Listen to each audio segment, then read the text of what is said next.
देखो पहला क्वेश्चन क्या है, इस राज्य के निम्नलिखित में से कौन सी शिल्पकला भ्रष्ट मोम पद्धति या लुप्त मोम पद्धति के उपयोग के लिए जानी जाती है? तो कौन सा शिल्पकला है भाई?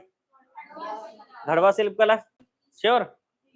ठीक है, जान रहे हो मतलब घड़वा शिल्पकला के बारे में? ठीक है, कहाँ का है शिल्पकला ये? बस्तर का है। ठीक, चलो तो आज 4-5 टॉपिक हमको कंप्लीट करना है। ठीक है, इसी शिल्पकला को भ्रष्ट मोम पद्धति भी कहते हैं। ठीक है, इसमें पीतल, कांसा और मोम का प्रयोग किया जाता है। ठीक है, किसका किसका प्रयोग किया जाता है? पीतल, कांसा और मोम, है ना। बहुत सारे शिल्पकला हैं तो आपको बोल बोल कर याद करना होगा। पीतल, कांसा और मोम। ठीक है, चलो आगे बढ़े। घड़वा शिल्प कौन सी है इसमें से? तो पीतल, कांसा और मोम है, तो इसमें कौन सा लेंगे हम? कांस्य मूर्ति बनाई जाती है। ठीक है, देखे हो कोई कांस्य मूर्ति घड़वा शिल्पकला वाला? नहीं देखे हो? देखे हो ना, सबरी एम्पोरियम लगता है ना, मेला में लगे रहता है, स्वदेशी मेला में। यहाँ नहीं लगता है जी, साइंस कॉलेज मैदान में घूम के आ जाते हो, झूला वूला झूलते हो वहां? डर लगता है? क्या चीज? बहुत महंगा रहता है। ये भी एक रीजन है भाई नौकरी निकालने का, होता है, समझ रहे हो, ताकि चीजें महंगी ना लगे। ठीक है, चलो घड़वा कला किस जगह निर्मित होता है? तो आंसर क्या आएगा? बस्तर। ठीक है, बहुत बढ़िया। अगला, इस राज्य के निम्नलिखित में से किस क्षेत्र में धातु कला के निर्माण के लिए जनजातियों द्वारा भ्रष्ट मोम पद्धति अपनाई जाती है? ठीक है, क्वेश्चन घड़वा शिल्प कला से ही रहेगा पहले, लेकिन कैसे बदल बदल कर पूछा गया है ये समझना जरूरी है। ठीक है, बदल बदल कर पूछा गया है तो चलो आगे बढ़े। अगला क्वेश्चन, कोंडा गांव किसके लिए प्रसिद्ध है? घड़वा शिल्प कला। और कोंडा गांव को और क्या कहा जाता है भाई? केसकल घाटी कहा जाता है? ये तो पहली बार हुआ है। अच्छा, कोंडा गांव सुनते ही केसकाल घाटी याद आ गया। ठीक, कोंडा गांव को कहा जाता है आर्ट सिटी। क्या कहा जाता है? आर्ट सिटी कहा जाता है, शिल्प ग्राम कहा जाता है, क्योंकि यहीं का जो घड़वा शिल्प कला है ना, यहीं का जो घड़वा शिल्प कला है वो विश्व प्रसिद्ध है और इसको अंतरराष्ट्रीय पहचान दिलाया है जयदेव बघेल और मानिक राम घड़वा। ठीक है, कौन कौन? जयदेव बघेल और मानिक राम घड़वा। ठीक है, चलो आगे बढ़े। घड़वा शिल्प कला किससे किससे बनाया जाता है? चलो, पीतल और कांसा पता है, पहला दूसरा, लेकिन 3 ऑप्शन लेने हैं भाई, अब फंसना हो गया। और ये ऐसे 3 ऑप्शन है, देखो ये तो नहीं छोगा।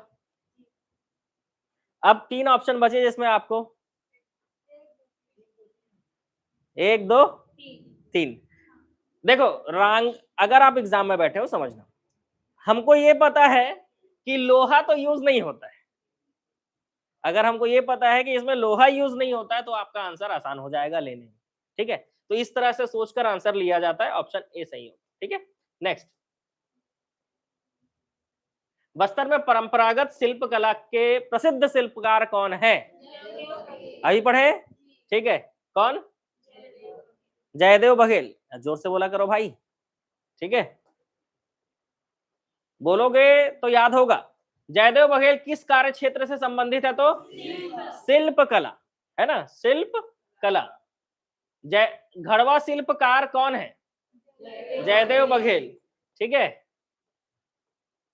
बेल धातु से निर्मित वस्तु को आमतौर पर क्या कहा जाता है? क्या कहा जाता है? ढोकरा। डोकरा नहीं है भाई, ढोकरा है। ठीक है, क्लियर? अभी तक डोकरा ही पढ़ते थे क्या भाई? अबे डोकरा तब पढ़ोगे ना जब ये लिखा रहेगा। ये क्या है? ढा है, ढा, ढोकरा। अच्छा ये देखो, रुको अभी समझ में आएगा। जयदेव बघेल को पढ़ रहे हो भाई, आओ मिलवाएं आपको जयदेव बघेल से। ठीक है, इसमें नेट चल रहा होगा तो जरूर मिलोगे आप। ठीक है, चल रहा है नेट इसमें, चल रहा है, चलो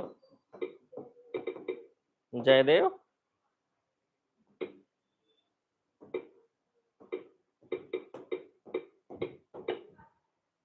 देखो नाम कितना फेमस है भाई, गूगल भी ले ले रहा है, जयदेव बघेल आर्टिस्ट।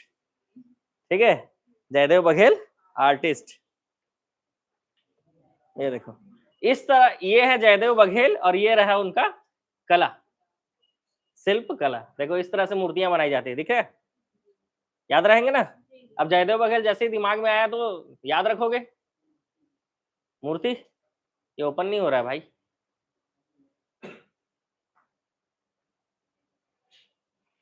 इसका मेमोरी स्लो हो गया है, बताया आप लोगों के जैसे इस सिस्टम का, है ना। तो आप लोगों को भी अपना मेमोरी जो है तेज करना है।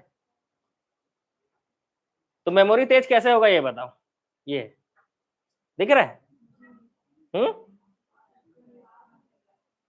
बढ़िया दिख रहा है डिजाइन एकदम। और देखोगे, ये देखो उस टाइप का मूर्ति है, ये मूर्ति है, दिख रहा है? ये सब मूर्ति जो है घड़वा शिल्प कला है, बस्तर की पहचान है भाई ये देखो इस टाइप का। हो गया, क्वेश्चन में आते हैं। अच्छा ये भी है, ठीक है, आपके मुंह जैसा तो नहीं दिख रहा है ना। चलो आगे बढ़े। नेक्स्ट, बेल धातु से निर्मित धातु घड़वा शिल्प या डोकरा शिल्प के अंतर्गत आता है। तो बेल मेटल कलाकृतियां मुख्य रूप से कौन से धातु से बनी होती है? कांसा और पीतल। क्लियर, चलो आगे बढ़ेंगे। झारा धातु कला इस राज्य के किस क्षेत्र से संबंधित है? रायगढ़ के झारा, सरगुजा के मलार और बस्तर का घड़वा। बस्तर से जयदेव बघेल भाई, ठीक है। चलो, तो झारा धातु कला इस राज्य के किस क्षेत्र से संबंधित है? एकदम श्योर ना, ठीक है। ये जो झारा धातु कला है, इसमें कांस्य की कलाकृतियों का निर्माण किया जाता है, ठीक है, कांसा। क्लियर, चलो आगे बढ़े।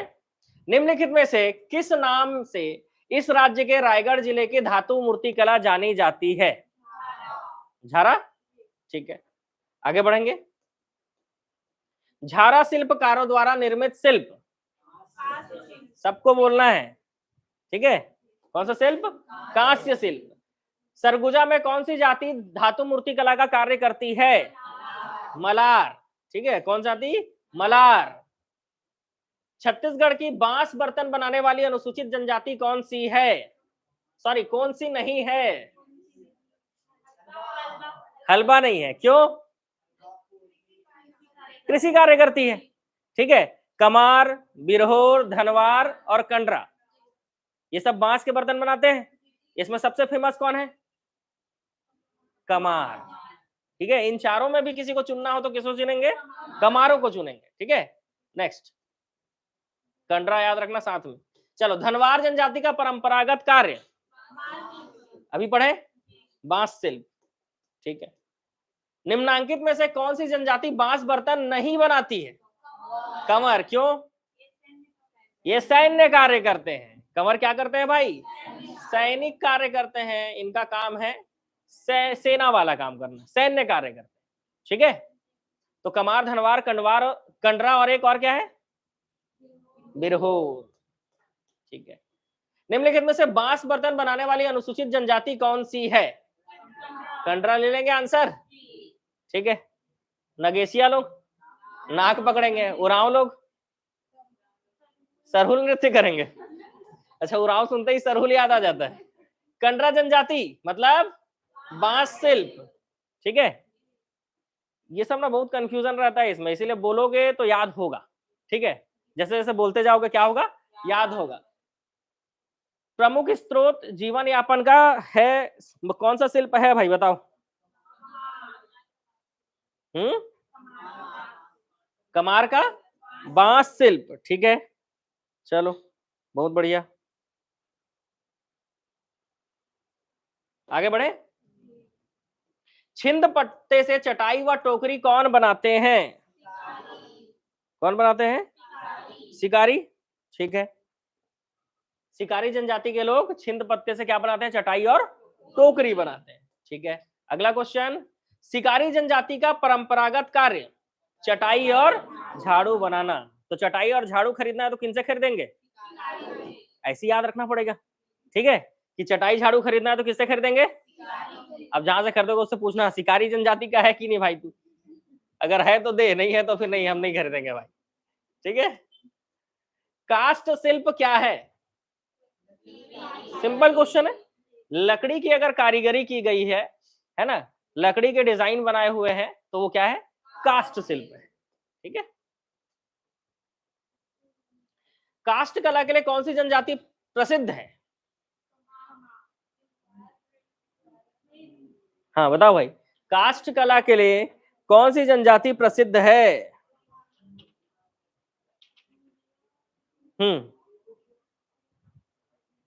छत्तीसगढ़ में कास्ट कला या लकड़ी की कारीगरी। ऑनलाइन वालों का भी देख लेते हैं क्या आंसर बता रहे हो भाई, अभी देखते हैं।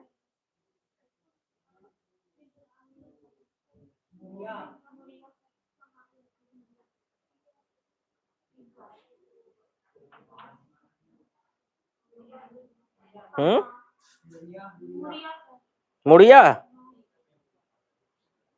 और कोई? अच्छा, मुड़िया आंसर कितने लोग ले रहे हो? 1 2 3 4, बस। देखो यहीं पे फर्क समझ में आ जाता है कि कौन पढ़ के आया है और कौन नहीं। अगर पढ़ के आए रहते हैं ना तो अंदाजा भी सही होता है। ठीक है, आंसर क्या है? मुड़िया। ठीक है, मुड़िया जनजाति जो है कास्ट कला के लिए प्रसिद्ध है, इसीलिए इसको नहीं दिखाया था अभी मैं। यहाँ पे लिखा हुआ है, क्या लिखा है ना? अब पढ़ लेते तो अगला क्वेश्चन बन जाता। लेकिन समझो बात को, पढ़ के आने के लिए आपको कहा जाता है कि आप पढ़ कर आइए। ठीक है। यहाँ पे देखो, पहले दिन दूसरे दिन जब मैं क्लास लिया तो आप लोगों को सॉल्यूशन दिखाते जा रहा था, एग्जाम्पल। अभी इसको दिखाने में टाइम लगता है। ठीक है, ज्यादा क्वेश्चन हम कर नहीं पाएंगे, और आप पढ़ के आओगे तो एक ही दिन में 300-300 400-400 क्वेश्चन कर सकते हैं। ठीक है, किसी भी एग्जाम को निकालने के लिए 10,000 15,000 क्वेश्चन अगर आप कर लो तो एग्जाम वैसे भी निकल जाता है। ठीक है, उतना काफी होता है 10 से 15,000 क्वेश्चन करना, लेकिन ईमानदारी से। ठीक है, अब ईमानदारी तो हमारे अंदर रहा नहीं भाई, क्या करें। छत्तीसगढ़ में कास्ट कला के लिए कौन सी जनजाति प्रसिद्ध है? अच्छा, हो तो गया क्वेश्चन। रजवार भित्ति की जाली और दीवार अंकन कला छत्तीसगढ़ के किस अंचल से संबंधित है? रजवार भित्ति पूछा है भाई, रजवार भित्ति। सरगुजा। ये रजवार भित्ति क्या है? जो रजवार जनजातियां है ना, वो दीवार पर और खिड़कियों पर क्या करते हैं? सुंदर आकृति बनाते हैं। इसी को रजवार भित्ति कहा जाता है। ठीक है, इसी क्या कहा जाता है? रजवार भित्ति शिल्प कला, जो कि रजवार जनजाति सरगुजा से संबंधित है। किससे? सरगुजा से। क्लियर हुआ मामला? ठीक है, चलो आगे बढ़े। छत्तीसगढ़ में सीप कला या सैल वर्क, सैल मतलब समझते हो पत्थर वाला वर्क, का स्थानीय नाम क्या है? कौड़ी शिल्प। क्या है? कौड़ी शिल्प। ठीक है। छत्तीसगढ़ में हस्तशिल्प और कला से संबंधित कार्यों में जो बारी जाति है ना, बारी भी क्या है? एक जाति है, का हस्तशिल्प का कार्य कौन सा है? क्या करना? बारी जाति का नाम, काम क्या होता है? तो ऐसे खाना खाने बैठे हैं तो दोना पत्तल बारी बारी दिया जाता है। ठीक है, बारी बारी मिलता है कि नहीं? मिलता है। तो दोना पत्तल निर्माण कौन सी जाति करेगी? बारी जाति करेगी। याद रहेगा? ठीक है, चलो चित्रकला देखते हैं। श्री नर्मदा सोनसाय किस कला से संबंधित है? अब तो ले लोगे आंसर, टॉपिक देख लिया क्योंकि, है ना। नर्मदा सोनसाय चित्रकला से संबंधित व्यक्ति हैं। छत्तीसगढ़ में लोक चित्रकला के संबंध में सत्य कथन चुनना है। 4 ऑप्शन है आपके पास, इन चारों में से एक सही होगा।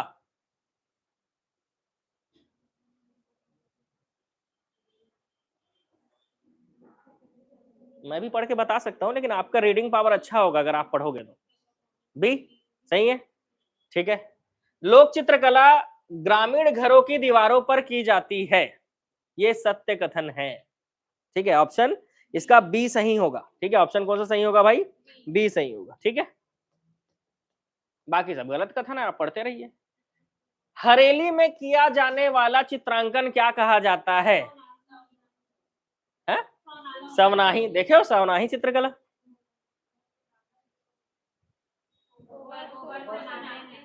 घर के बाहर जो गोबर से बनाते हैं, देखे हो ना? ठीक है, चलो तो नहीं दिखाता, रहने दो।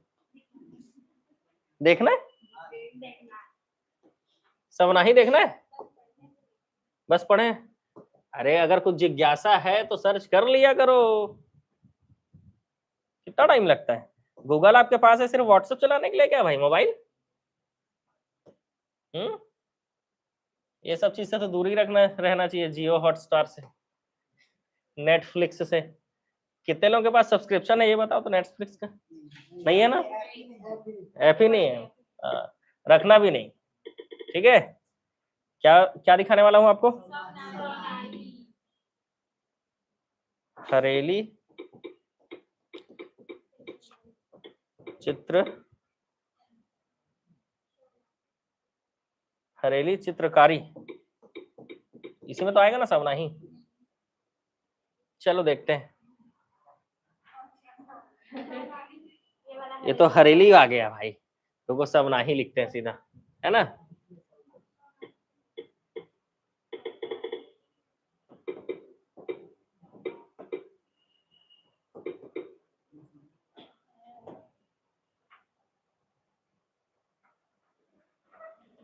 दिस इज सवनाही पेंटिंग।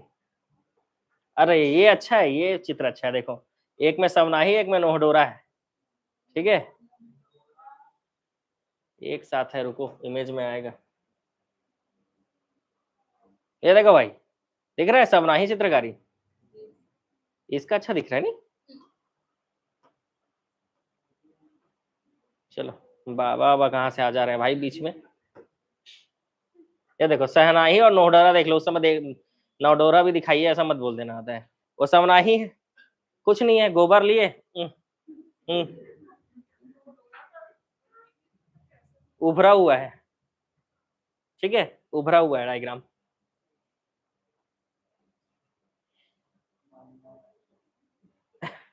ये वाला देखो भाई, ये जो अच्छा लग रहा है नहीं? विलुप्त तो हो रहे हैं सवनाही चित्रकारी। अब आप लोगों को आता ही नहीं है तो विलुप्त तो होगा ही। संस्कृति को संभालने का जो जिम्मेदारी वो महिलाओं के ऊपर है ना भाई पुरुषों? है ना? हमारी तो कोई जिम्मेदारी ही नहीं है। ये लोगों को तैयारी करना है, एग्जाम निकाल रहे हैं, तो संस्कृति संभलेगा कैसे? यहाँ भी देख लो, इनकी संख्या ज्यादा है। लगता है अब संस्कृति को हमको संभालना पड़ेगा भाई। चलो, हरियाली अमावस्या, भैया हरियाली अमावस्या सवनाही आएगा आंसर। हरतालिका चित्रकारी किस देवी देवता के पूजा पर्व पर किया जाता है? ये हरेली नहीं, हरतालिका है ना? और हरतालिका शिव पार्वती के पूजा पर किया जाता त्योहार कौन सा रहता है भाई? त्योहार त्योहार कौन सा रहता है? ठीक है, अपने मन में ही रखना आंसर, अभी आएगा आगे क्योंकि क्वेश्चन। अरे ये तो एक्सप्लेनेशन में दिया हुआ है भाई। चलो, तीजा पे हरतालिका मनाते हैं। ठीक है, आठे कन्हैया चित्रकारी में किसकी जन्म कथा का चित्रण होता है? कृष्ण। ठीक है,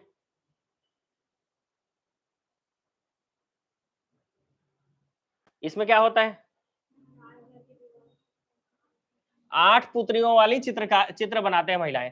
छत्तीसगढ़ प्रदेश में महिलाओं द्वारा नए घरों के निर्माण के समय निम्नलिखित में से कौन सी चित्रकारी की जाती है? जब नया घर बनता है तो ना से नया और ना से नोहडोरा। श्योर? पक्का? ठीक है भाई, आप लोग बोल रहे हो तो मैं आगे बढ़ता हूँ। ठीक है, नोहडोरा को ही उद्रेखण कला भी कहा जाता है, ये याद रखिएगा। ठीक है, नोहडोरा को ही क्या कहा जाता है? उद्रेखण। छत्तीसगढ़ राज्य में महानदी के आसपास के किनारों पर बसे गांवों में कौन सी चित्रकला की जाती है? अब अच्छा क्वेश्चन है। कैसे आंसर बता दिए भाई?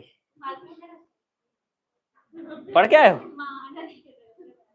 वाओ, पढ़ के आए हो भाई, बहुत बढ़िया।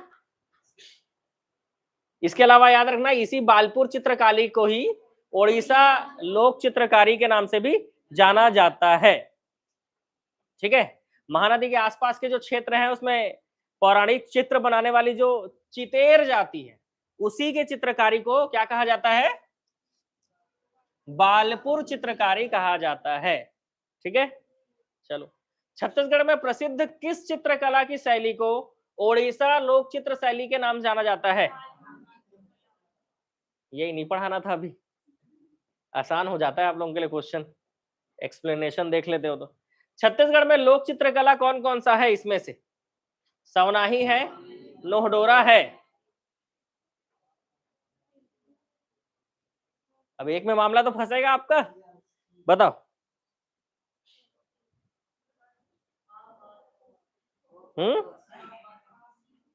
अब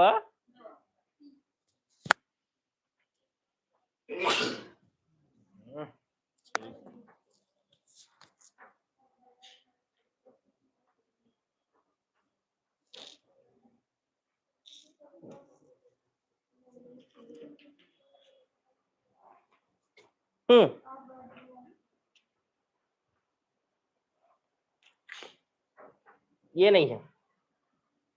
कितने लोगों का गलत हुआ? सबके सब गलत हो गए? सबके सब सही हो गए?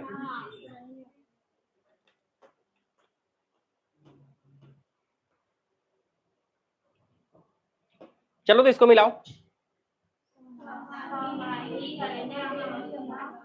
ठीक है, ठीक है।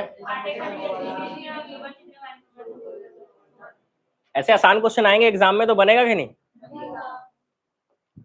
जो पढ़ा है उसी के लिए आसान है, या जो रिवीजन करके गया है। कई बार रिवीजन करके नहीं जाने से भी एग्जाम में क्वेश्चन गलत हो जाते हैं। छत्तीसगढ़ के प्रसिद्ध चित्रकार, ठीक है, प्रवीण शर्मा, आधुनिक चित्रकार है। प्रमोद साहू, ये तो इसको लास्ट में रखना था इस क्वेश्चन।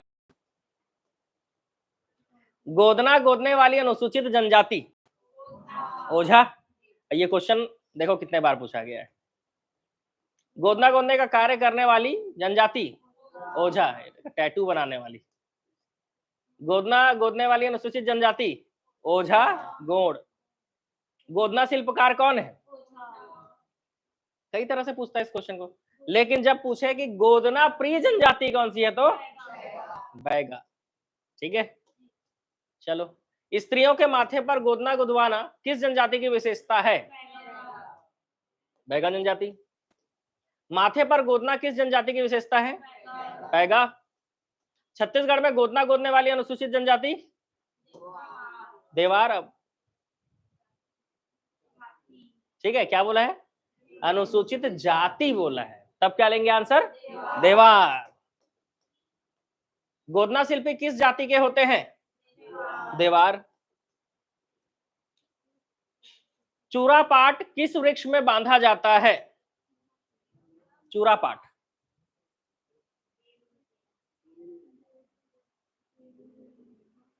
आप बेर बोल रहे हो, बेल बोल रहे हो, ऑप्शन डी बोल रहे हो। अरे उधर से आवाज आया। आप क्या बोल रहे हो? आप सी बोल रहे हो, और डी वाले 1 2 3 4 बाप रे 10 15 आपका सी है। अब बताओ सी आंसर कितने लोग ठीक मार रहे हो? दोनों तरफ हाथ मत खड़ा करना, ढोलकी टाइप पता है। ठीक है, तो जितने लोग डी बोल रहे हो गलत है। आंसर है ऑप्शन सी, बेर के पेड़ में बांधा जाता है। ठीक है, एक पल के लिए खुशी मिल गया था, मिल गया था कि नहीं बताओ? है कुछ होगा जी बांधना, बांधने वाला। मैं देखा तो नहीं हूं, लेकिन जैसे कुछ भी बंधना नहीं बांधते हैं, वैसे बेर के पेड़ में बांध देते होंगे, सिंपल। और ज्यादा जानना है तो फिर गूगल सर्च करना पड़ेगा भाई, ठीक है। इधर भी बहुत सारे लोग डी बोले थे आता है। ठीक है भाई। तो चूरापाट जो है वो बेर के वृक्ष पे बांधा जाता है, ठीक है। इसको सर्च कर लेना अगर देखना होगा तो। अब मैं तो इमेजिन कर लेता हूँ भाई बहुत सारी चीजों को, क्योंकि सर्च करने का उतना टाइम भी तो नहीं है, तो कुछ चीजों को इमेजिन भी करना होता है। इमेजिन कर लो भाई, कुछ होगा बांधने वाला। धनकुल क्या है भाई? खतरनाक टॉपिक है ना, सोच समझ के आंसर लेना भाई, ठीक है। चलो, जो तत्वाद्य यंत्र होते हैं पता है इसमें किसका प्रयोग होता है? और यही है धनकुल। धनकुल कौन सा वाद्य यंत्र है? तत्वाद्य यंत्र है, जिसमें तारों का प्रयोग होता है, तार वाले। तत्वाद्य, किंकरी, किरगिच, किन्नेरी, रामबाजा, बोलो तभी याद होगा। तंबूरा, एकतारा, चिकारा, सारंगी, तोहेली, दुम्भीर, कुंजाड़, धूसिर। धनकुल तो मुख्य रूप से पूजा वाद्य यज्ञ है, पूजा वाद्य है, और जगार कथाओं के समय इसका प्रयोग होता है ज्यादातर, ठीक है। धनकुल जगार नहीं सुने हो? अरे पढ़े थे क्वेश्चन, कल ही या परसों पढ़े ना, मतलब पिछले क्लास में कर चुके हैं ना, ठीक है। धनकुल वाद्य में दैनिक उपयोग की किस सामग्री का उपयोग नहीं किया जाता है?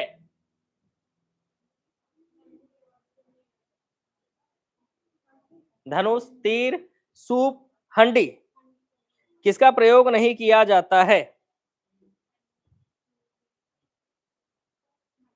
हंडी को नीचे रखा जाता है जमीन में, तो इसका प्रयोग किया जाता है। चलो आगे बोलो, ठीक है। उसको सूपा से ढक देते हैं, मतलब इसका भी प्रयोग होगा। और एक सिरे को धनुष से टिकाया जाता है, तो धनुष का भी प्रयोग होगा। तो किसका नहीं होगा? तीर का। अच्छा, धनकुल लिखा है तो धनुष तो होगा ही, ऐसा, ठीक है। नहीं देखे हो? अभी देख लो धनकुल, दिखा दे। लो भाई धनकुल देखो, देखना है ना धनकुल।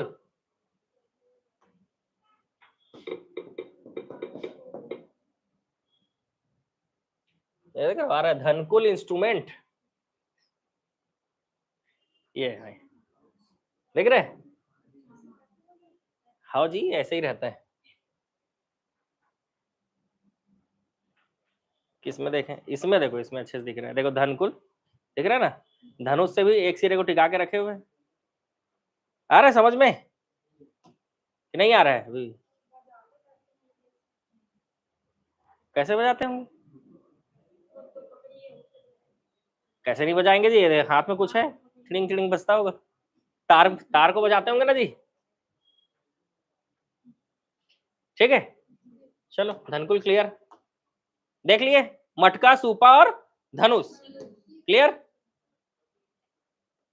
नेक्स्ट, चिकारा क्या है भाई? चिकारा एक प्रकार का वाद्य यंत्र। देखो अब हर वाद्य यंत्र को नहीं दिखाऊंगा भाई सर्च करके, ठीक है। अगर आपको ज्यादा इच्छा है तो आप खुद सर्च करना घर जाके, ठीक है। चिकारा क्या है? एक वाद्य यंत्र है। नेक्स्ट, मांदर किस वर्ग का वाद्य यंत्र है? मैं समझ रहा हूं आप क्यों हंस रहे हो, एग्जाम में आएगा ना बाबू तो ऐसा लिखा नहीं रहेगा, पता है टॉपिक, ठीक है। चलो अभी तो टिक मार के आगे बढ़ते हैं। चमड़े से मढ़ा हुआ वाद्य यंत्र को वितत वाद्य यंत्र कहते हैं। तो मांदर जो होता है उसमें चमड़ा का प्रयोग होता है। इसमें संगीत उत्पन्न करने के लिए आघात किया जाता है भाई, जैसे बिरिया ढोल जिसको मांदर कहते हैं, मृदंग, नंगाड़ा, तासा, गोगा, मांदर ढोल, फुलकी मांदरी, खूंट मांदरी, रायगढ़ी, परांग ढोल, ढोलक, तुड़बुड़ी तासा, खंजेरी, गुदुम, दफड़ा, टिमकी और मुंडा बाजा, ये सब वितत वाद्य यंत्र है। अब कैसे याद होगा? जब आप बार बार पढ़ोगे, जब कोई टफ चीज सामने हो तो उसको बार बार पढ़ने से वो याद होता है, ठीक है। बस्तर का बिरिया ढोल क्या है? क्योंकि वितत को ही क्या कहा जाता है? अवनद वाद्य। नंगाड़ा का उपयोग कब किया जाता है? अभी होगा, फाग गीत गाते समय। हो गया शुरू, ठीक है, एक आध जन सुना के दिखाओ भाई। छत्तीसगढ़ में फाग गीतों में किस वाद्य यंत्र का विशेष रूप से प्रयोग होता है? तो नंगाड़ा का। हाँ। कौन सा वाद्य यंत्र मुंह से नहीं बजाया जाता? मोहरी, तोड़ी, सुलुट या मुयांग?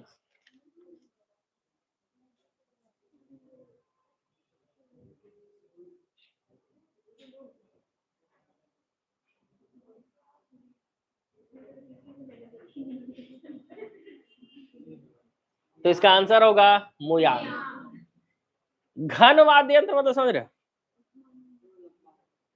ऐसे टन टन टन, घन से घंटी याद रखना, ठीक है, घन से क्या याद रखना? घंटी। और घन या वाद्य यंत्र परस्पर आघात से बजते हैं, जैसे घंटा, घंटी, घुंघरू, मंजीरा, मुयांग, मंजीरा देखो, मुयांग, करताल, करताल भी देखो ऐसे वाला, झांझ, चिटकुल, झाप, पिटोरका, ढूडरा, ढूडरा, घुलगुला, त्रिडुड्डी, दुड़का।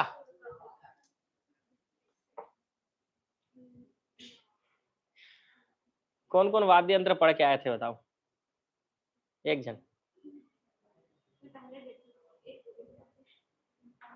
कैसे पढ़ के नहीं आते हो भाई? सुशिर वाद्य यंत्र, अकुम और तोड़ी किस प्रकार के वाद्य यंत्र है? अब टॉपिक हटा के आना पड़ेगा, मतलब तब याद होगा ये। चलो, सुशिर वाद्य यंत्र, ठीक है। सुशिर मतलब भीतरी भाग क्या होता है उसमें? पोला रहता है उसमें, उसे ही सुशिर वाद्य यंत्र कहते हैं। जैसे मोहरी, तोड़ी, अकुम, बांसुरी देखे हो, सुलूड, नेफ्री, करनाल, बिरकाहली, बांसी, शंख, शंख में भी रहता है, अलगोजा, अलगोजा जान रहे हो, जनजातियों का बांसुरी है। बीन सुशिर वाद्य यंत्र, ठीक है, ये सब फूंक कर बजाए जाते हैं। दंतेश्वरी मंदिर में विशेष वाद्य यंत्रों के नाम बताइए जो वहां पर प्रयोग होता है। एक ही बार में आंसर दे दिया भाई, कैसे हुआ ये? नेफ्री, करनाल, बीर कहाली प्रातः और संध्या पूजा के अवसरों पर बजाए जाते हैं। छत्तीसगढ़ के वादक संगीतकार जो अनुसूचित जाति से हैं, वो कौन से अनुसूचित जाति से हैं? कौन? गाड़ा, ठीक है। छत्तीसगढ़ में संगीत के लिए किस वाद्य यंत्र का उपयोग होता है?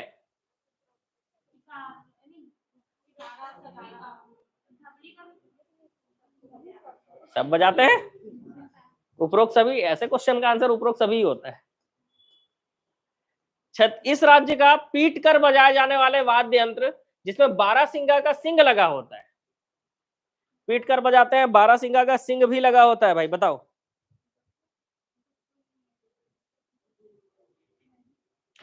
क्योंकि इसको सिंग बाजा भी कहा जाता है। देख रहे कई लोग नगाड़ा बता रहे हो, गलत। गुदुम बाजा, जिसको सिंग बाजा भी कहा जाता है, क्यों? क्योंकि इसमें 12 सिंगा का क्या लगा होता है? सिंग लगा होता है। निम्नलिखित में से कौन संगीत वाद्य नहीं है? थाली वाद्य यंत्र कैसे हो सकता है भाई, है ना? मुरिया समाज में किस पारंपरिक वाद्य यंत्र को बजाने वाले को मोहरिया कहा जाता है? क्या बजाता है मोहरिया भाई? बहुत जोरदार जबरदस्त बजाता है भाई, इसीलिए तो उसको मोहरिया कहा जाता है। तुड़बुड़ी, कितने लोग नगाड़ा बोलोगे? नहीं, तुड़बुड़ी वाले हाथ खड़े करोगे। बांसुरी और सहनाई, ठीक। शहनाई जो है मुरिया समाज में बजाने वाला जो पारंपरिक वाद्य यंत्र है वहां का, मुरिया समाज का, उसको बजाने वाले को मोहरिया कहा जाता है। गढ़वा बाजा के प्रमुख वाद्य यंत्र, गढ़वा बाजा का प्रमुख वाद्य यंत्र बताओ भाई।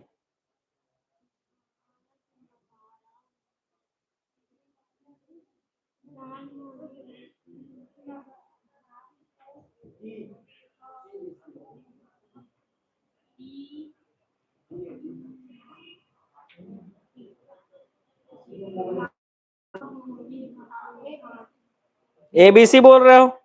चलो कितने लोग एबीसी बोल रहे हो?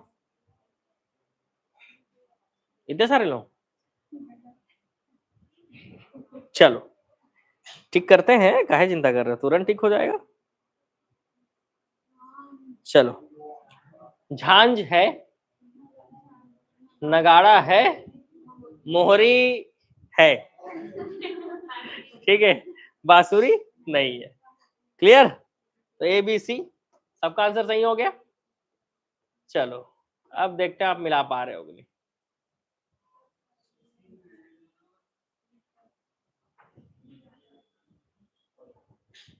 धनकुल तो मिला लिए आप तत्वाद यंत्र से, ठीक है।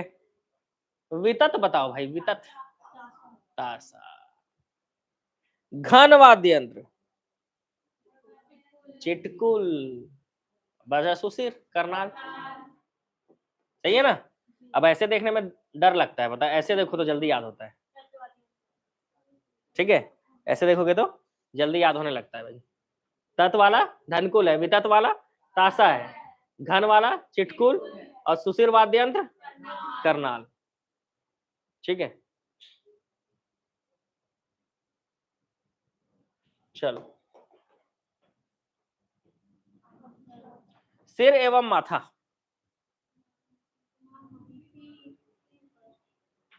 मांग मोती एवं पटिया शरीर के किस अंग में पहना जाता है? सिर में। बड़ा गड़बड़ हो गया, बताए, कुछ तो मामला ठीक करना पड़ेगा, ठीक है। टॉपिक देख के समझ में आ जा रहा है कि क्या है। खैर मांग मोती समझ में आ रहा है, सिर देखो, टिकली पहनते हैं, बिंदी, सिंगी, कौड़िया, जंगली फूल, पंख, पटिया, मांग मोटी, ककई है ना, लकड़ी की कंघी, वो भी लगाते हैं ना ऐसे करके, लकड़ी कंघी मतलब ककई। टिकली शरीर के किस अंग का आभूषण है? आसान क्वेश्चन है, माथा। खिनवा, हंसो मत भाई, खिनवा में ऊपर देखो नाक कान वो है दोनों, कान की नाक, क्यों कान भाई? तो कान में पहनते हैं इसीलिए कान होगा ना भाई, सीधी सी बात।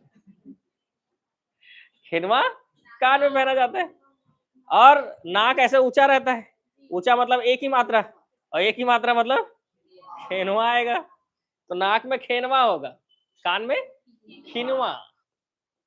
कान के महत्वपूर्ण आभूषण देखो, खिनवा, झुमका, ये तो बहुत आसान हो गया, आयरिंग, लुरकी, तरकी, तितरी, खूंटी, अरे खूंटी तो पैर में बांधा जाता है, ये कान में भी बांध रहे हैं, चलो खूंटी, अच्छा ऐसे खूंटी गाड़ देते नहीं। लवंग फूल, करण फूल, बारी, फूल सकरी, धार, खोटीला, ठीक है। तो इतने प्रकार के क्या है, कान के महत्वपूर्ण आभूषण। लुरकी नामक जेवर कहाँ पहना जाता है? लुरकी के बाद और बताओ एक दो। तरकी, लवंग फूल, करण फूल भी याद आ गया। लुरकी लुढ़क जाने की क्रिया है क्या भाई? आभूषण है। कई लोग बोलेंगे कहीं दुबली पतली लड़की को लुरकी तो नहीं कहते, बहुत दिक्कत हो जाएगा बिना पढ़े जाने पे, नहीं? ठीक है, लुढ़क जाने की क्रिया है, लुढ़की नहीं, ठीक है, ठीक। लुढ़की क्या है भाई? आभूषण है, कहाँ पहनते हैं? कान में पहनते हैं। कौन सा आभूषण नाक में पहना जाता है? फुल्ली, ये तो बहुत ही आसान हो गया भाई। नथ, नथनी, खेनवा, बुलाक, लवंग, फुल्ली, बेसर, सुतिया, कहाँ पहनते हैं? गले है, ठीक है। सुतिया, सुर्रा, सुता, पुतरी, मोहरी, मोहर मोहर, पटली, कलदार, ये चांदी का रहता है। गुड़िया, ताबीज, ताबीज तो गले में ही पहनेंगे। तिलरी, हमेल, हंसली, सकरी, माला भी गले में ही पहनेंगे। कंठी, कंठा, चौरस, ढोलकी, मोहन, माला, तो ये सब क्या है? गले में पहना जाता है। ठीक है, पुरुषों को थोड़ा ध्यान से याद करने की जरूरत है, क्योंकि हम तो पहनते नहीं है ना भाई, तो याद करना पड़ेगा। ठीक है, चलो, कौन सा आभूषण इसमें से गले में पहनते हैं? सुतिया। तरकी तो कान में पहनते हैं। सूता कहाँ का आभूषण है? गले का। पुतरी, गला। चांदी से निर्मित कलदार कहाँ पहनते हैं? गला। पहुंची कहाँ पहना जाता है? कलाई में। पहुंची कलाई में पहनते हैं, बाह में पहनते हैं ना। ठीक है, यहां से ऐसे घुसाते हैं, यहां तक पहुंच जाता है, इसीलिए इसको क्या कहते हैं? पहुंची कहते हैं।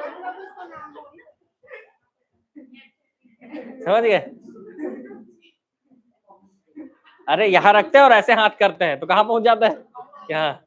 इसी को क्या कहते हैं? बाह में पहनते हैं। ठीक है, पहुंची।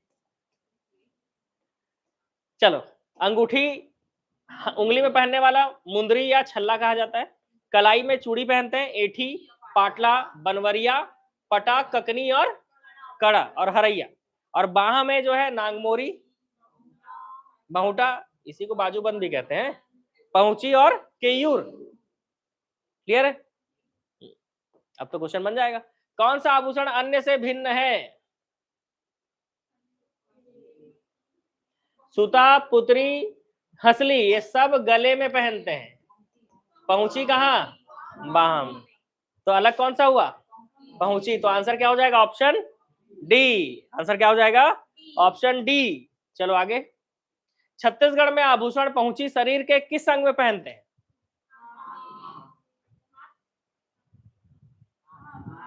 अब बाह आंसर नहीं है कहीं पे, तो हाथ लोगे ना, पैर तो नहीं ले लोगे। ककनी हाथ में, और हाथ में भी कहां पर, ये बताओ। ककनी मतलब कलाई, ककनी मतलब कलाई, याद रहेगा? ठीक है भाई, अच्छी बात है, याद रखना भी पड़ेगा।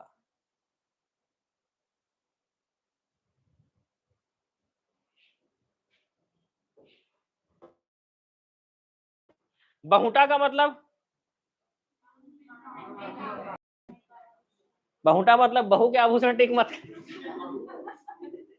ठीक है भाई, बहुटा मतलब नहीं, ये मैं पुरुषों के लिए बोल रहा हूँ ना, इनको तो पता ही है। पुरुषों, बहुटा मतलब बहू के आभूषण मत समझ लेना। ठीक है, किसमें पहनते हैं? बाहा में। बाजूबंद के लिए छत्तीसगढ़ी शब्द क्या है? नहीं बताया, नागमोरी मतलब बाजूबंद। ठीक है, नागमोरी किस अंग का आभूषण है? भुजा। बनवरिया कलाई में पहनते हैं। केयूर पढ़े थे कहा? बाजूबंद बाह में पहनते हैं ना, केयूर भी बाह में पहनते। कमर में कौन सा पहनेंगे भाई? करधन। लुरकी कहाँ पहनेंगे? कान में। खिनवा पहुंची बाह में। चलो, फोकस यही है मतलब आप लोगों का। ठीक है भाई, भूख भूख तो नहीं लग रहा है? लग रहा है? हाँ, सोचो मस्त समोसा, उसके ऊपर चटनी, दही, मीठा डाल के मिल जाए, कितना मजा आएगा नहीं? और भूख बढ़ गया। अच्छा, मैं भी कुछ रखा हूं, अब बताओ भूख बढ़ा कि नहीं? भूखे प्यासे पढ़ने से ही तो थोड़ा सा मन लगा रहेगा भाई, ये तो भाग रहा है क्या आदमी? ये तो बैग ही पैक कर रहे हैं, अब कंट्रोल नहीं होगा सर। अरे कंट्रोल भाई कंट्रोल। मैं भी कुछ नहीं खाया हूँ भाई सुबह से, ठीक है। पैरी तोड़ा साटी कहाँ पहनेंगे? पैर में। कंप्लीट कर लेते हैं उसका, चले जाना। देखो पैर के महत्वपूर्ण आभूषण देखो भाई, पुरुषों थोड़ा ज्यादा ध्यान दे रहे हैं सब चीज में। पैरी साटी, लच्छा, तोड़ा, घुंघरू, पायल, पैजन, बिछिया। बिछिया पैरों के उंगली में पहनते हैं। और चुटकी। साटी नाम का आभूषण शरीर के किस अंग में पहने? चलो भाई अब मिलाते हैं। सुतिया, खोचनी, एठी, लुरकी। मिला लिए? ऑनलाइन वाले क्या बोल रहे हैं, हमें भी चाहिए सर, वो सुविधा नहीं है। देख लो भाई, ऑफलाइन वाले बोल रहे हैं वो सुविधा नहीं है। गाय के गले में बांधी जाने वाली मोर पंख या पलाश की माला को क्या कहा जाता है? सुहई। सुहई पत्ता बांधते हैं, ठीक है। इस राज्य में परंपरागत गहनों को पांव से सिर के क्रम में बताइए। तो तोड़ा पहले आएगा क्या? तोड़ा के ऊपर पांव से सिर की तरफ जाना है भाई, है? पटिया पहले आएगा, पैर से सिर की तरफ जाना है। क्वेश्चन ठीक से पढ़ो, पैर से सिर के तरफ जाना है। सबसे पहले क्या आएगा? तोड़ा आएगा, तोड़ा के बाद ककनी, ठीक है। तोड़ा के बाद ककनी, फिर सूर्य, फिर पटिया, ठीक है। ऑप्शन मिल गया ना आप लोगों को, पता है, ठीक है। देखो तोड़ा पैर में, ककनी हाथ की कलाई में, सूर्य गला में और पटिया सिर में, ठीक है। तस्मई क्या है भाई? हीरे, अच्छा। अरे बाप रे, टॉपिक गड़बड़ आ गया भाई। ठीक है, गड़बड़ टॉपिक आ गया। कौन से व्यंजन को खीर की तरह पकाते हैं? है ना, खूब पकाते हैं। चलो, पपची का स्वाद कैसा होता है? मीठा होता है, ठीक है। पपची किससे बनता है भाई? गेहूं और चावल आटे से, मुख्यतः शादी ब्याह के समय बनाया जाता है। पपची मीठा व्यंजन है। गेहूं आटा, चावल आटा और गुड़ से बनाते हैं। यह रसदार व्यंजन है। क्या रसगुल्ला टाइप डूबे रहता है क्या? ये रसदार व्यंजन कैसे हो गया भाई? और बस सही है। गेहूं के आटे से बने मीठे पकवान को पपची कहते हैं। इस राज्य में का देहरोरी व्यंजन किस अनाज से बनाया जाता है? चावल से। कितने लोग खाए हो? मीठा है, खट्टा है, नमकीन है? रसगुल्ले की तरह स्वाद वाले मीठे व्यंजन को चावल के मोटे आटे से बनाया जाता है। इसे चाशनी में डुबोकर परोसा जाता है। इसका स्वाद गुलाब जामुन के जैसा होता है। तो देहरूरी मतलब छत्तीसगढ़ी रसगुल्ला है भाई, वो क्या है? छत्तीसगढ़ी रसगुल्ला है। हाँ, राजी लोचन मंदिर में कौन सा प्रसाद के रूप में बांटते हैं? पीड़िया। दो तरह का होता है, एक चावल वाला भी होता है, गेहूं वाला भी होता है। छत्तीसगढ़ी व्यंजन खुरमी, गुलगुला, खिरसा, अरिसा का स्वाद कैसा होता है? खुरमी से ही पता चल गया मीठा होगा, नहीं? खुरमी कैसा बनता है भाई? गेहूं चावल आटे का मिश्रण और गुड़ से बनाते हैं। सूखा रहता है, मीठा रहता है। पोला और तीजा के समय बनाया जाता है। तो खुरमी कब बनाया जाता है? पोला और तीजा, ठीक है। गुलगुला जो है गेहूं आटा और गुड़ से बना मीठा भजिया है, खाए हो? गुलगुला मीठा भजिया खाए हो? हाँ। खिरसा एक मीठा व्यंजन है, ये तुरंत जन्मी गाय के दूध से, जिसे पेयूस कहते हैं, उससे बनाया जाता है। तो खिरसा भी खाए हो? अरिसा चावल आटा और गुड़ के चाशनी से तैयार किया जाने वाला मीठा व्यंजन है अरिसा। खुरमी पकवान किससे बनाया जाता है? चावल आटा और गुड़ के मिश्रण से। नहीं, आटा और गुड़, ठीक है। आटा और गुड़, ये ऑप्शन लेंगे। नमकीन व्यंजन, अरे कौन सा व्यंजन स्वाद में नमकीन है? ठेठरी। खाओ कि नहीं भाई? कुछ नहीं मिला तो यही तो खाते हैं, बोल दो। कब खाते हैं? पोला और तीजा में। इमली से कूटकर बनाया जाने वाला व्यंजन। वाह। और उसमें मिर्ची, धनिया। खतरनाक होते जा रहा है टॉपिक आप लोगों के लिए। ठीक है, भूख और बढ़ते जा रहा है और टॉपिक पता नहीं खत्म हो रहा है कि नहीं, मेरे को तो नहीं लगता खत्म हो रहा है।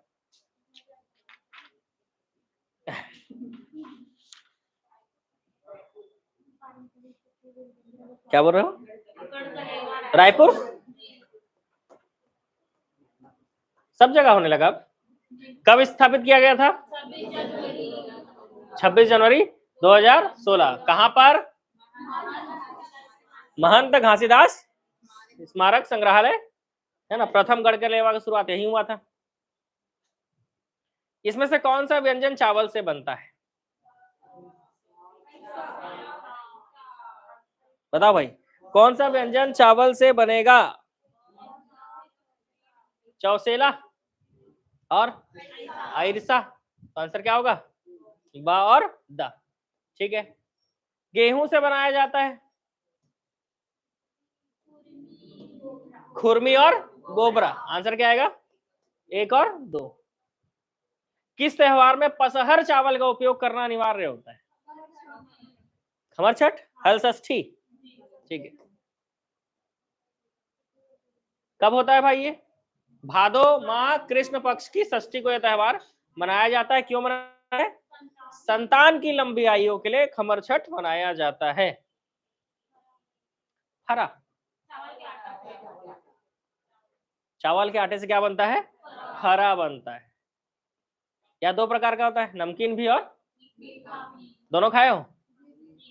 रात को बचे हुए भात में पानी और माड़ मिलाकर बनाया जाने वाला छत्तीसगढ़ी लोगों का मुख्य खाद्य पदार्थ क्या कहलाता है? तो आप लोगों के लिए भी ये बहुत जरूरी है। रात को चावल बना लिया करो और सुबह खा के आ जाया करो, समझिए। लेकिन इसको खाने से क्या होता है? नींद आता है। तो ज्यादा नहीं खाना है ना भाई। अब इतना ऐसा खा के आओगे तो फिर तो नींद तो आएगा ही भाई। इतू से खा के आना, ठीक है। आज के क्लास का पीडीएफ ऐप में मिलेगा ना? हाँ, क्यों नहीं मिलेगा? क्यों नहीं मिलेगा? चलो, छत्तीसगढ़ी का स्वादिष्ट व्यंजन अइरसा कैसे बनाया जाता है? चावल, आटा और गुड़ से। ठीक है।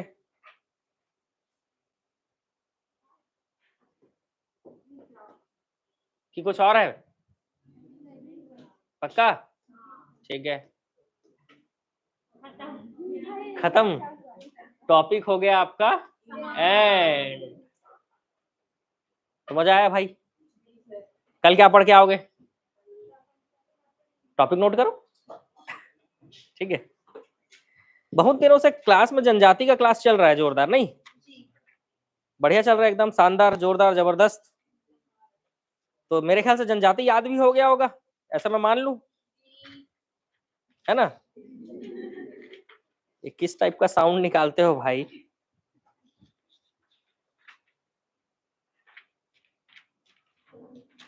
कल तो टॉपिक मिटा के आना पड़ेगा, पता है।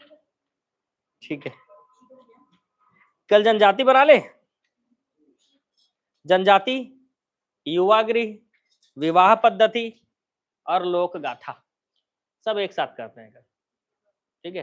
जनजाति, जनजाति के बाद युवा गृह, युवा गृह के बाद लोक गाथा, लोक गाथा के बाद विवाह पद्धति। ये आपके टॉपिक है।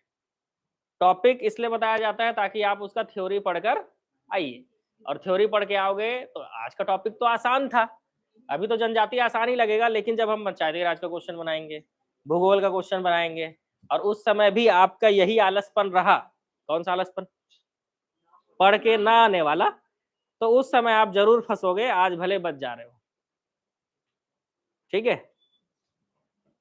परिचारक के बारे में क्या बताएं, बताओ। आप बोल रहे हो परिचारक के बारे में कुछ बताइए, क्या सुनना चाहते हो? एग्जाम डेट पता ही है।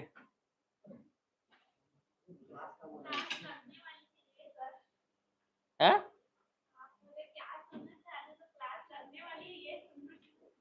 क्लास लगने वाली है, अभी रिकॉर्डेड वीडियो से पढ़ो। एडीओ का एग्जाम होने दो, फिर क्लास लगेगी। उसके बाद कितना टाइम है एडीओ के बाद? कैसे 1 महीना रहेगा? 15 जून को एडीओ हो जाएगा, ठीक है। और उसके बाद 8 अगस्त को पेपर है, 3 अगस्त को परिचारक का पेपर है। हाँ, 1 महीने 18 दिन है। नहीं होगा? क्यों नहीं होगा भाई? साइंस है, 9-10 का साइंस है।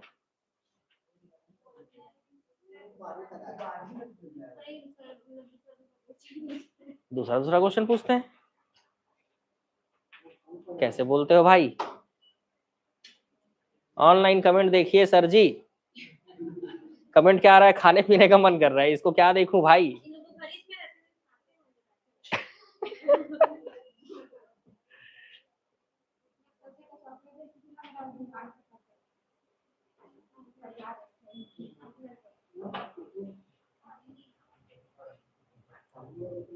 कुछ बोलोगे तब तो देखेंगे जी।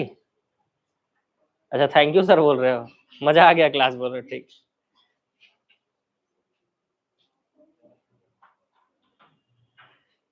एडीओ का फॉर्म किस मंथ में आने की संभावना है? मैं तो व्यापम का अध्यक्ष नहीं हूं, फिर भी मैं अनुमान बता सकता हूं कि मई में आ जाएगा भाई, ठीक है।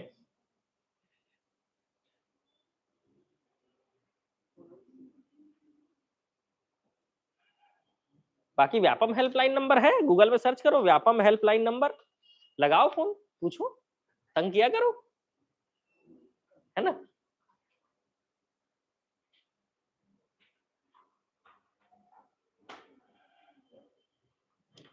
15 जून के बाद आना चाहिए एडीओ का फॉर्म बोल रहे हैं। हाँ, जैसे जैसे देखो क्या होगा ना, एग्जाम पास आने लगेगा ना, तो लोगों को लगेगा काश थोड़ा लेट हो जाता। अभी समय है तो नहीं पढ़ेंगे। अभी भी कितना टाइम है बताओ? 3 महीने है, नहीं है 3 महीने? तैयारी हो सकता है कि नहीं 3 महीने में एडीओ का? ना मैथ्स है, रीजनिंग है, ना इंग्लिश है ना, मेन सब्जेक्ट तो है ही नहीं। सिर्फ आपका क्या है? छत्तीसगढ़, संविधान, है ना, ग्रामीण विकास, आजीविका और हिंदी, है ना, पंचायती राज है। तो देखो छत्तीसगढ़ का जीके वैसे भी आपको पढ़ना पड़ता ही है, और इसमें आप पंचायती राज पहले से पढ़े हुए हो, बस आपको धाराएं बस याद करनी है, पंचायती राज का टॉपिक खत्म हो जाता है। क्योंकि छत्तीसगढ़ के जीके में जो पंचायती राज पढ़े हो, है ना, वही पंचायती राज है, बस धाराओं को याद करना है, ठीक है। इसके बाद आपका आ जाता है क्या? हिंदी। ऐसे व्यक्ति हाथ खड़े करें जो हिंदी एक बार भी नहीं पढ़े अभी तक। सही नहीं पढ़े हो भाई? कौन से एग्जाम का तैयारी कर रहे हो? आरक्षक? हाँ, तब तो पढ़ना भी नहीं पड़ेगा, ठीक है, कोई दिक्कत नहीं है। बाकी लोग पढ़े हो? अब आया क्या? ग्रामीण विकास। ऐसा नहीं है कि ग्रामीण विकास बिल्कुल अलग है, योजनाएं हैं। अब आप आरक्षक की तैयारी कर रहे हो, किसी भी एग्जाम की तैयारी कर रहे हो, योजना से क्वेश्चन आता है। अब ग्रामीण विकास का तैयारी करने से ये होता है कि योजना अच्छे से तैयार हो जाता है, तो क्यों नहीं पढ़ोगे भाई? पढ़ोगे, ठीक है। अब आया आजीविका। आजीविका में कृषि है, जो एक बहुत बड़ा टॉपिक है और उसी से सारे क्वेश्चन बनते हैं। तो आजीविका जो है ये भी आपको पढ़ना ही पड़ेगा, आप किसी दूसरे एग्जाम की तैयारी कर रहे हो फिर भी ये भी पढ़ना पड़ेगा। तो इस हिसाब से आपको एडीओ का एग्जाम देना चाहिए कि नहीं? तो एडीओ का एग्जाम तो 8-10 लाख लोग देंगे मेरे ख्याल से, इस बार रिकॉर्ड तोड़ेंगे भाई, फॉर्म में कम से कम 10 लाख फॉर्म भराना चाहिए, क्या बोलते हो? उतना नहीं जाएगा? ग्रेजुएशन है तो उतना नहीं जाएगा, ठीक है। हाँ, व्यापम का नुकसान होता है नहीं, पेपर दिलाने नहीं जाते तो। वो पैसा वाला बढ़िया रहता है, पता है, पैसा दो फॉर्म भरने का और अगर एग्जाम नहीं दोगे तो पैसा वापस नहीं मिलेगा। हाँ, तो आप देखो ईडीओ का एग्जाम तो दोगे ही, ठीक है। आरक्षक वालों कब है भाई एग्जाम डेट, कब है? बहुत दूर है यार, दिल्ली तो अभी मतलब परिचारक भी दिला लोगे लगता है। ठीक है, देखो जो भी आरक्षक का तैयारी कर रहे हो, छत्तीसगढ़ जी के पंचायती राज आपको पढ़ना ही पड़ेगा अच्छे से। ग्रामीण विकास आजीविका की योजनाएं आपकी काम आएंगी। मान लो भूले भटके एक आध क्वेश्चन आ गया है योजना का, तो वो आपको फायदा ही देगा। इसके अलावा एक जीके में रहता है कॉन्स्टिट्यूशन, इसका बहुत ही खतरनाक क्वेश्चन आता है भाई, ठीक है।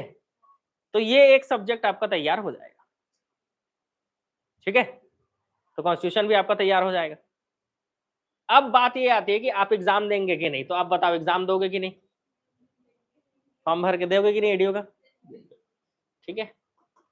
एडीओ का एग्जाम आप दोगे, लेकिन एग्जाम तो 6-7 लाख लोग देंगे और आप भी दोगे, तो आपके में और उनके में क्या फर्क है?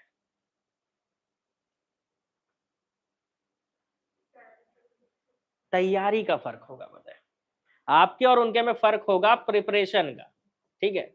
अगर आप अभी से तैयारी करते हो,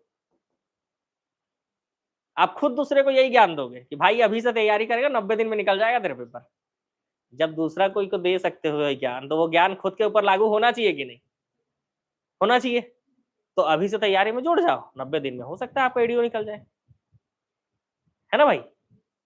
और इससे आपको फायदे भी दिख रहे हैं, ऐसा कि नहीं है कि इस सिलेबस में कोई नुकसान है आपका, कोई नुकसान नहीं है। बस एक सूचना का प्रबंधन, सूचना का अधिकार अधिनियम जो है वो आपको एक्स्ट्रा पड़ेगा, और आजीविका का जो सामाजिक अंकेक्षण है ये टॉपिक बस एक्स्ट्रा पड़ेंगे, वो बहुत ज्यादा नहीं है, एक ही दिन का खेल है। एक दिन में ग्रामीण विकास के जो एक्स्ट्रा टॉपिक है और आजीविका के जो एक्स्ट्रा टॉपिक है, जो आपके किसी एग्जाम में काम नहीं आएंगे, वही पढ़ना है।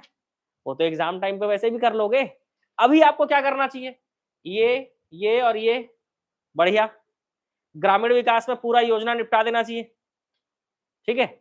और आजीविका के लिए, आजीविका में जो कृषि का टॉपिक है वो निपटा देना चाहिए, क्योंकि वो तो आरक्षक में रहेगा ही, ठीक है। अब जो परिचारक की तैयारी कर रहे हैं उनके में पूरा छत्तीसगढ़ का जीके जो है वही काम आएगा, मतलब बाकी चीजें तो नहीं काम आएंगी, ये सब की योजना और ये सब काम आएगा, लेकिन पूरा छत्तीसगढ़ का जीके और पंचायती राज ये दो टॉपिक काम आएगा। तो लाइन से जो 3 एग्जाम मेन है वो है एडीओ, परिचारक और आरक्षक, तैयारी हो सकता है, ठीक है ना। और ऐसा नहीं है कि आरक्षक का तैयारी कर रहे हो तो एडीओ का एग्जाम नहीं दोगे, आपको एग्जाम दिलाना चाहिए। अच्छा ऐसा होता कि हाँ 8-10 दिन के अंदर ही एक दो एग्जाम है, तो समझ में आता है कि यार कोई एक एग्जाम हमको सेलेक्ट करना होगा, ठीक है। लेकिन अगर मान लो एग्जाम में 1.5 महीने 2-2 महीने का गैप है, तो क्यों नहीं तैयारी हो सकता है, हो सकता है कि नहीं।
चलो भाई आज का क्लास खत्म करते हैं ना,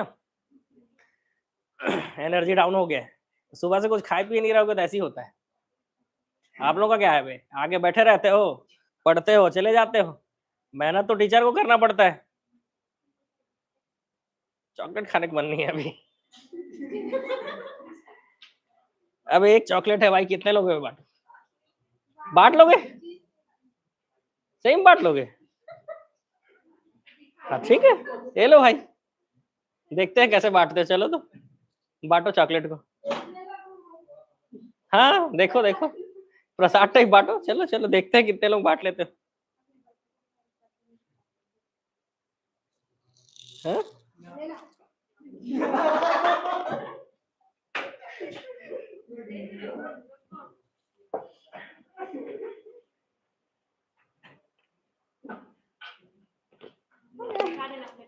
सब में बराबर बांटना चाहिए चॉकलेट, लेकिन ऑनलाइन वालों आ करो आ, ऑनलाइन वालों ऑनलाइन तरीके से खाओ।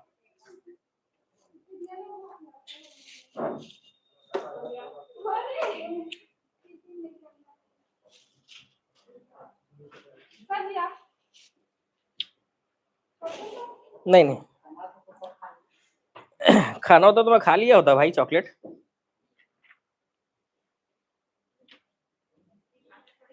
एसआई का नाप जो कब से हो सकता है? ऐसा अनुमान है कि जून में हो सकता है, उससे पहले तो पॉसिबल नहीं है, जून में हो सकता है।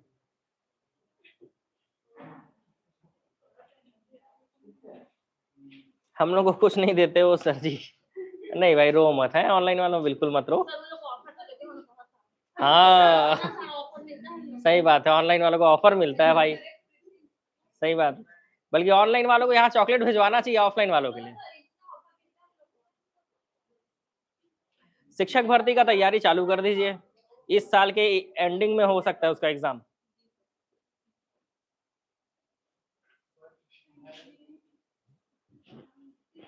ठीक है, जो भी बच्चे शिक्षक भर्ती की तैयारी कर रहे हो, ठीक है, गुड। जो भी बच्चे क्या कर रहे हो भाई, शिक्षक भर्ती की तैयारी कर रहे हो, इस साल के एंड में हो सकता है एग्जाम, है ना, 2025 एंड में हो सकता है।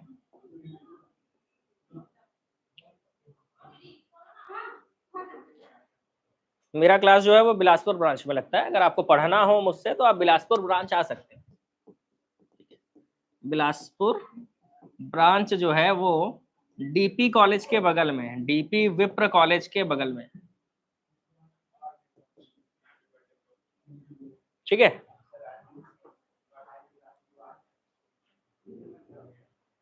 नगरीय निकाय पढ़ लो, एडीओ की तैयारी के लिए काम आएगा आपके, ठीक है।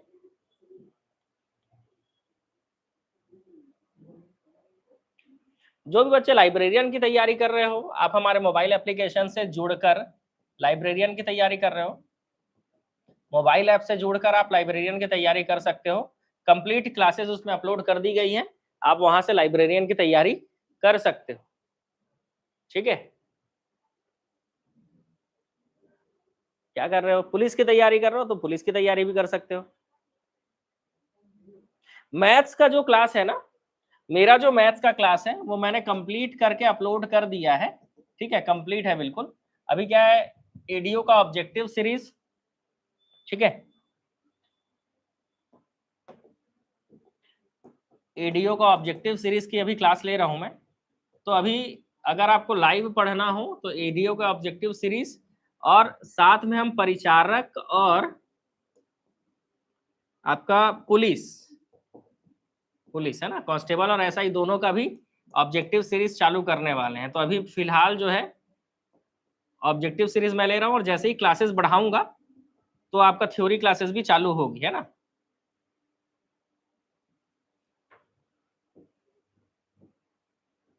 हो सके तो नेक्स्ट मंथ से मैथ्स रीजनिंग पढ़ाना चालू करूंगा, ठीक है।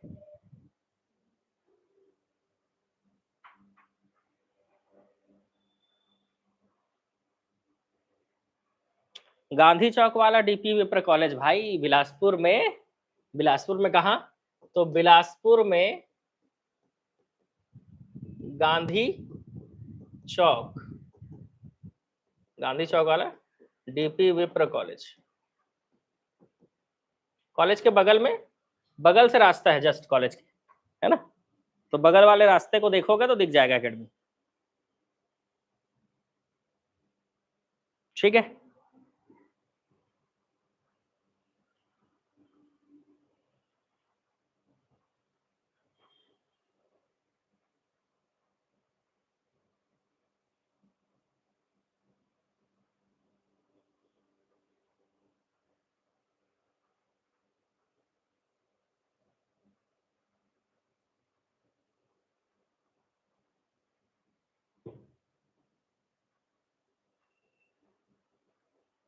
मोबाइल ऐप में लाइब्रेरियन नहीं दिखा रहा है, आप व्हाट्सएप पे मैसेज कर दीजिए, है ना। कोई भी समस्या हो मैं आपको कोर्स का लिंक भेज दूंगा। शिक्षक भर्ती के फोल्डर में जाओगे दिख जाता है वैसे, फिर भी अगर आपको कोर्स नहीं दिख रहा है ना तो आप इस नंबर पे मुझे व्हाट्सएप कर दीजिएगा, 9300999939। इस नंबर पर आप क्या कर दीजिए, व्हाट्सएप कर दीजिए, ठीक है। लाइव क्लास लेने की अभी जरूरत नहीं है मैथ्स की, क्योंकि पूरा क्लास मैंने रिकॉर्ड करके, मतलब पूरा लाइव क्लास जो मैंने लिया है वो रिकॉर्डेड अपलोड है, वहां से आप पढ़ सकते हो, कोई भी डाउट नहीं होगी, क्योंकि मैंने हर क्वेश्चन को सॉल्व किया, कोई भी क्वेश्चन आपके लिए नहीं छोड़ा है कि ये आप सॉल्व कर लीजिएगा ऐसा करके, तो हर क्वेश्चन मैंने सॉल्व करा है। तो आप वहां से पढ़ लीजिए, जब लाइव चालू होगा ना तो लाइव पे आपका रिविजन हो जाएगा, है ना। और लाइव क्लास को रिविजन क्लास के रूप में पढ़ने से ज्यादा फायदा होता है मेरे ख्याल से।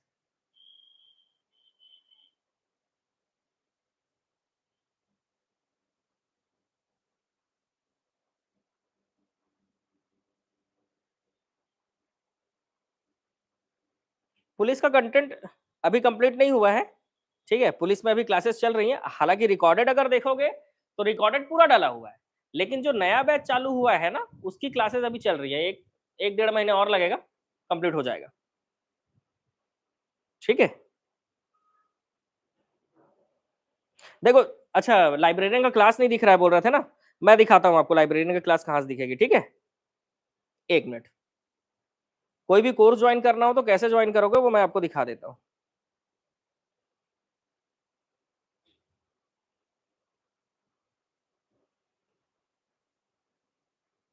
देखो, आप जान रहे हो हमारे यहाँ कोर्स जो है 200-300 रुपए में आपको मिल जाता है, चाहे वो कितना भी बड़े एग्जाम का कोर्स क्यों ना हो, ठीक है। तो कहीं और से महंगा महंगा कोर्स खरीदने की जरूरत नहीं है आप लोगों को, आप लोग आसानी से हमारे एकेडमी से जुड़कर तैयारी कर सकते हो।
हाँ, ईडीओ का कोर्स तो आपको 250 रुपये में मिल ही जाता है जी।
ये देखो भाई, है ना, अब दिख रहा होगा आप लोगों को, ठीक है। तो अगर आप ऑनलाइन कोर्स अगर ज्वाइन करना चाहते हो तो यहाँ पर जैसे हमारा एप्लीकेशन है, तो यहाँ पर देखो सीजी एग्जाम, शिक्षक भर्ती, ये सब फोल्डर है। तो अगर आप क्या करोगे, शिक्षक भर्ती वाले फोल्डर पे क्लिक करोगे, ठीक है। किस पे क्लिक करोगे, शिक्षक भर्ती वाले फोल्डर पे क्लिक करोगे ना, तो दिखने लगेगा आपको, ठीक है। आपको क्या करना होगा, शिक्षक भर्ती वाले फोल्डर पे क्लिक करना होगा। तो जैसे ही आप शिक्षक भर्ती पे क्लिक करोगे, देखो यहाँ पे ग्रंथपाल लिखा है ना, लाइब्रेरियन का कोर्स यहाँ पे, इस पे आप क्लिक करेंगे लाइब्रेरियन के कोर्स पे, और देखेंगे तो यहाँ पर जो है आपका 1999 दिख रहा है, लेकिन आप इसमें होली 50 में क्लिक कर लीजिएगा, तो ये कोर्स आपको 999 में मिल जाएगा, है ना। 1000 रुपये में आपको मिल जाएगा ये कोर्स। और जो भी बच्चे शिक्षक वर्ग 2-3 का तैयारी कर रहे हो, तो वर्ग 2 का कोर्स, इस पे क्लिक करने के बाद आप देख रहे हो यहाँ 599 लिखा है, होली ऑफर में आप क्लिक जरूर करेंगे। होली ऑफर में क्लिक करते ही ये कोर्स आपको 300 रुपये में मिल जाएगा। और अगर आप वर्ग 3 की तैयारी कर रहे हो, तो बैक आकर यहाँ पर वर्ग 3 वाले में क्लिक करोगे ना, तो ये तो 250 रुपये में ही मिल जाएगा ये कोर्स जो है वर्ग 3 का, ठीक है।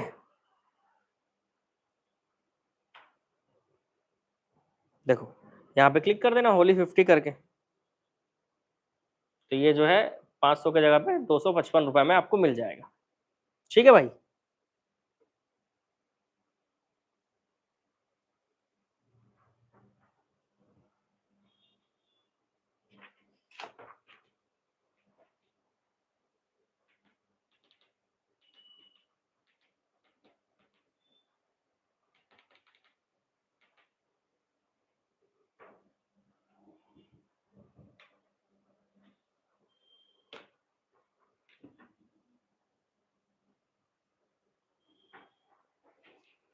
चलो,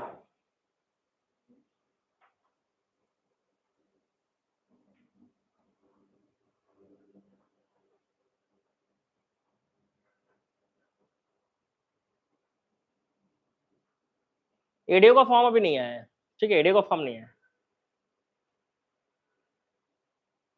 पुलिस का लाइव क्लास मॉर्निंग में होता है 8 से 10 में, और इवनिंग में 5 से 7 में होता है, ठीक है। बिल्कुल, टेस्ट सीरीज भी आपको मिल जाएगा। Thank you Rajendra Verma ji, best teacher लिखे हैं आप।